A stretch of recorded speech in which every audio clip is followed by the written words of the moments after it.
Europe 1, 8h41. Nicolas Canteloup.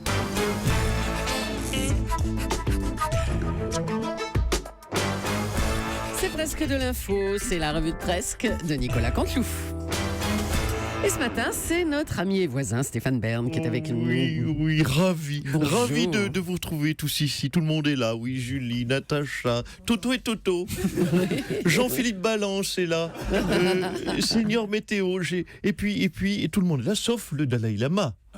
Oui, vous avez vu, personne ne l'invite, le Dalai Lama. Alors pourquoi ? Parce qu'on ne veut pas vexer les Chinois qui l'ont dans le pif, certainement. Désolé, Dalai. On reçoit Kadhafi, on reçoit Poutine et même des Qataris un chouille homophobes, mais les gars sont blindés, Dalai. Voilà, dès que tu pèses 130 milliards et que tu as un club de foot ou des palaces parisiens, tu nous rappelles. Allez, sans rancune, Dalai. On l'embrasse, namasté. Namasté, c'est ça. On vous écoute pour les titres, Stéphane, vous êtes prêts ? C'est parti, tchou tchou tchou, le petit train, Valls, Sarkozy, Hollande, tout le monde est d'accord. Les méthodes d'Alstom, qui veut fermer son usine de Belfort, sont inacceptables. On peut sauver Alstom, a déclaré Manuel Valls, car l'État détient 20% de l'Alstom. Alors, attention Manuel, l'État détient aussi 100% de François Hollande. Et c'est pas du tout sûr qu'ils réussissent à le sauver pour 2017. Non, ça vient plus à Thomas et à Natal. Femme, non, je ne veux pas évoquer Serge Lama, mais la nouvelle politique de Daesh. Qui met les femmes en avant. Et puis on l'a appris, la police a aussi interpellé un ado de 15 ans, prêt à passer à l'acte. Donc la nouvelle politique de Daesh, c'est les femmes et les enfants d'abord. Bravo les gars, c'est courageux. Ça c'est des bons hommes. Oula, c'est engagé ça, on risque un peu une faites gaffe. On sent la fatwa là. Alors au passage, là, comme fait le Premier ministre canadien John Trudeau, on souhaite Eid Mabrouk à tous les vrais musulmans. Oui, vous avez vu, on parle arabe. Eid Mabrouk. Eid Mabrouk. Rêve d'ado, oui, je maîtrise pas complètement. Oui, non alors plus. là, Vous l'avez senti. N'importe quoi, là. Rêve d'ado, un mineur de 15 ans qui prévoyait un attentat, nous l'avons dit, a été arrêté à Paris. Mais enfin, jeune garnement, je m'adresse à toi. Il est tout à fait ridicule de vouloir mourir en martyr pour coucher avec 72 vierges au paradis. Petit sot, les 72 vierges, elles sont déjà dans ton école. Ah, bravo Stéphane. Vous reviendrez quand même bientôt ? C'est vrai, vous m'accueillerez quand même, bien sûr. comme le Dalai. Le Dalai Lama qui vient justement d'arriver en France pour une visite de 6 jours et il est avec nous ce matin, vous voyez qu'on le reçoit.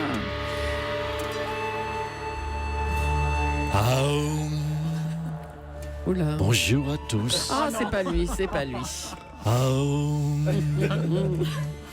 Je suis en harmonie avec mes chakras. Les acras. Les chakras. Les chakras, ouais. Oui, parce qu'avec mes chakras de morue, ça n'a aucun sens. Ah non, monsieur Sarkozy, on vous a reconnu. Vous avez mangé des chakras de morue plutôt du taurone. Pardon. Mais nous attendez, on voulait le Dalai Lama, le vrai. Qu'est-ce que vous faites là ? Oui, écoutez, à un rideau près, c'est pareil. Franchement, moi et le Dalai, en ce moment, parce que je suis zen. Comme disait Confucius, exige beaucoup de toi et attend peu des autres. Oula. Et surtout pas de ses conjuges. Alors, remarquez, il y a un point commun entre vous et le Dalai Lama. En France, il donne des conférences payantes et très chères. Au Zénith de Strasbourg, par exemple, la place est à 95 €. Vous vous rendez compte ? Je suis détaché du matériel. Oh, c'est un scoop. L'argent ne m'intéresse plus. Le Zénith de Strasbourg, vous dites ? Ouais. 12 000 places à 95 €. Il prend une boule d'œuf. Eh ben, si vous avez fait le calcul. Ouais. Une boule d'œuf, le bâtard. Il remplit le Zénith et en plus, il n'a même pas un tube. Si, il n'a pas un tube. Jean-Philippe Balance, citez-moi un tube du Dalai Lama, il n'y a pas de tube. Vous vous rendez compte ? Il fait la conférence à plus d'1 million, le Lama, là. Ouais. Et moi, je suis à peine 100 000. Putain, mais pourquoi que je suis républicain ? Pourquoi que je ne suis pas bouddhiste ? Amenez-moi des rideaux orange. Oui, on va s'en occuper. Que je change de religion. Merci, monsieur Sarkozy. Autre chose, c'est la guerre des premières dames. Les futurs candidats pour 2017 mettent en avant leur compagne. Julie Gaillet est en couverture de Paris Match. Et en couverture de VSD, c'est Brigitte Macron. Et elle est avec nous ce matin. Bonjour, Madame Macron. Comment ? Qu'est-ce que vous dites ? Oh non, attendez. Je disais bonjour, Madame Macron. Bonjour les enfants. Attendez 2 secondes. Qu'est-ce que vous faites là? Ah, je remets mes dents, c'est plus poli pour l'interview. Oh là là. C'est plus correct. Dites-moi, jeune fille, vous Bon. disiez... Alors, vous étiez professeur de français, Madame Macron. Vous êtes donc avant tout une passionnée de littérature, hein? Si je veux la confiture. Oh non, oh Non, écoutez, j'ai déjà déjeuné, c'est très gentil à vous, très poli. Non, c'est non, bon. c'est gentil, c'est On gentil. vous sent très fusionnel hein, sur toutes les photos avec Emmanuel Macron. Vous voulez le meilleur Oui. pour lui. Est-ce que vous rêvez de l'Élysée pour Emmanuel? Ah, mais ça dépend de lui, vous savez, s'il travaille bien à l'école... Attendez, mais c'est pas trop dur de se retrouver à la une des magazines comme ça quand on est la femme d'un homme politique? Ah, mais je ne suis pas sa femme, je suis la grand-mère d'Emmanuel. On est rassurés. Oh, non, je ne suis pas Brigitte. Non. Non, alors on va pas se fâcher. Les auteurs de Canteloup ne vont pas se fâcher avec la future première dame de France. Non, Brigitte est beaucoup plus jeune. Franchement, Brigitte est beaucoup plus jeune. J'ai 96 ans. Brigitte a 4 ans de moins que moi. Allez, fais un bisou, ma petite. Attention, ça pique. Oh là là, non, arrêtez. Bon, on va vous laisser, je crois.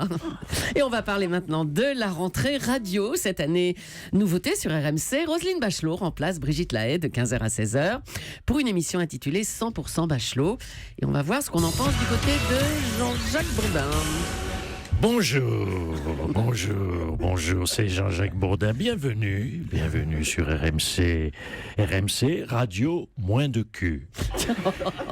Et oui, c'est la nouvelle ligne, chers auditeurs, ligne éditoriale de la station. Moins de fesses et plus de débats politiques. Bref, plus de fond, moins de fion. Oui, on a le sens de la formule sur RMC. Alors, pour en parler, je vais prendre un auditeur au hasard. Je regarde ma fiche puisque Victoire vient de rentrer dessus. Alors, pour ne pas écorcher son prénom, c'est René.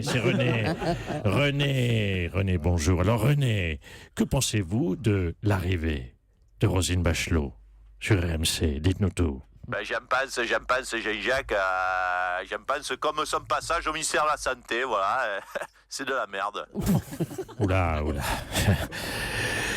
René, je suis sûr que vous parlez sous le coup de la colère, René. J'explique aux auditeurs. René a appelé hier RMC et il y a eu un petit malentendu avec Roselyne. On va écouter d'ailleurs un extrait de ce qui s'est passé. Oui. Bonjour, c'est Roselyne dans 100% Bachelot. Tout de suite, tiens, je prends un auditeur. Il s'agit de René. Oui, bonjour Roselyne, voilà, je m'appelle René. Donc voilà mon problème, ça fait 10 ans que je suis marié avec ma femme. Oui. Et comment vous dire, comment te dire, on se tutoie. Hein. Allez-y. En fait, pour moi, Roselyne, une femme, c'est comme une pizza 4 fromages. J'aime bien ça, la pizza 4 fromages, mais bouffer la même matin, midi et soir pendant 10 ans, j'en peux plus là. Hein. Oh non. La femme, c'est comme une pizza 4 fromages. Vous savez que c'est beau ce que vous dites sur le couple, René. Ouais, merci. En tout cas, bon, bref, comme il y a moins de désir, quoi, du coup, voilà, je me retrouve à faire ma petite affaire tout seul dans mon coin. Et, bon, alors, hier, on m'annonce, Roselyne remplace Brigitte. Du coup, moi, direct, je vais sur YouPorn, je tape Roselyne nue, putain. Je tombe sur la loi interdépendance de je sais pas quoi, là, du temps où vous étiez ministre de la Santé, la cohésion sociale et tout le bordel, là. Bon, mais du coup, voilà, moi, ça m'a coupé tout. J'ai pas réussi à faire pleurer le chauvet. Oh non, on est entré dans le studio, mais quel grossier personnage. Oh. Quoi, qu'est-ce qu'il y a? Quel grossier personnage? Elle a un problème, mes mères? Oh, c'est comme ça qu'on est à l'écoute de l'auditeur. Voilà donc ce qui s'est passé sur notre antenne hier. Voilà René, on a bien compris ce qui s'est passé hier. C'est une petite confusion dont on est désolé. Je le rappelle aux auditeurs de RMC, Roselyne Bachelot remplace Brigitte Lahaie sur simplement la tranche horaire. Elle n'anime pas une émission sur la sexualité de tout un chacun, ni de film coquin d'ailleurs. Enfin, je crois que c'est ce qui est prévu, en tout cas ce n'est pas prévu. Allez, à vous Julie. Eh bien, merci Jean-Jacques Bourdin. On revient sur Europe 1 et on va faire un petit tour du côté de Rio, où se déroulent toujours les épreuves des Jeux paralympiques. Nelson, bonjour, vous êtes là, Nelson? Oui, Julie, welcome to Rio. Welcome, Bella Julidan. Aujourd'hui, épreuve de tennis en e-sport, tandis qu'arrive l'athlète roumain, le mou, Kimbour de son prénom. non. Oui, si vous l'avez, mon cher Thomas, Kimbour le mou non. fait son entrée, ainsi que son rival, le Suédois, c'est plus délicat, le Suédois Agarsson de son prénom, Julie, Agarsson, Jean-Philippe, je sais Thomas. Agarsson, c'est Koupal. Quoi, coupe à la gare. Coupe à la garçonne. Oui, bravo Laurent. garçonne, Laurent oh Cabrol là là. a eu un point pour Laurent.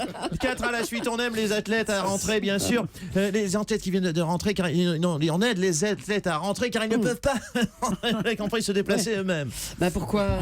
Eh bien, le Roumain est amputé, ma chère Julie, des 2 jambes, mais aussi des 2 bras, du ventre, des pectoraux, de la main droite, des oreilles, du visage et du crâne. Oh là là, mais qu'est-ce qui lui reste alors? Eh bien, juste une main gauche avec une raquette, ce qui ne facilite pas le revers à 2 mains, d'ailleurs.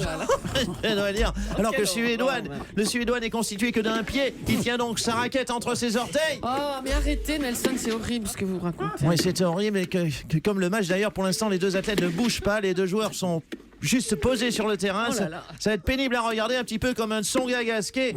À vous Paris, à vous Bella Arrêtez. Juliette, con Thomas Soutinho, con la Bella Natalia Polorino, comme Jean-Philippe Balanços, El Gilbertino, à vous les studios. Allez, merci Nelson. Merci, bravo à Nicolas Canteloup et à ses auteurs, si Madame Macron se demande. Bah oui, c'est Philippe Cavrivière, Je les embrasse tendrement. Laurent Vassilian et Arnaud Demange. À Bravo. demain matin, 8h40 en direct, Nicolas.